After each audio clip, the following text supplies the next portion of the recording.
Lukashenko warns of war if Russia attempts to annex Belarus. This post received a score of 26,000, with an upvote ratio of 94%.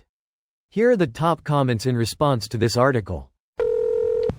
Which side would Colonel Lukashenko fight on? Lukashenko will fight on the same side as always. Lukashenko's. The question is, would the Belarusian military and internal services actually back him if Russia makes a move? It's one thing being his enforces while having Russian backing, but possibly quite another going against them. If Russia can find someone with the backing of the military who's willing to do his job, then Lukashenko may find his power is not as permanent as he thinks. That's always been the peril of being a vassal dictator. Why would anyone in the military turn to Russia for support? Any Russian assistance comes with Belarusian troops on the ground against Ukraine. If you're the Belarusian military, why would you get yourself involved in that? Greater than why would anyone in the military turn to Russia for support? It has happened before, even with an absurdly lopsided geopolitical realities. Look up Ferenc Szalasi. The guy staged a pro-Nazi coup in October 1944. That is like betting on the horse running last, 10 seconds before the end of the race. Powerful people used to do a lot of drugs that fucked up their higher functioning capabilities and ability to assess the world stage back then. They still do, but they used to, too. Ketamine now and not meth, but you're not wrong. Greater than, this is not the Middle Ages, where you seize a territory, collect taxes, and all is well.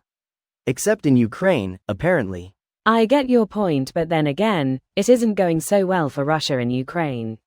I wonder how they're ever going to pacify the areas they get to keep, if they get to keep any. With colonialism, like in Mariupol, the original inhabitants are dead or refugees and Russians are buying cheap beach property.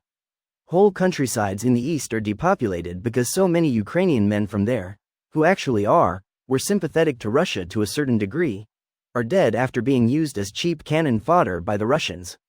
There are no Ukrainians left in Mariupol. Either they accept to take the Russian passport or they are deported. Deported from an 8-story building window. In occupied territories, when you give birth and you want to keep your newborn, you have to take the Russian passport or they take your baby. They were also just taking babies regardless. Thousands of children, and if I remember correctly, one of the heads of Russian propaganda adopted one. They already have a population problem and they know it, so they take children to fill the void. Someone's getting a tad nervous. This video was automatically created by Reddit to speech. The article and comments in this video were selected from Reddit according to their upvotes, and any paraphrasing was performed by smmry.com, without any human intervention.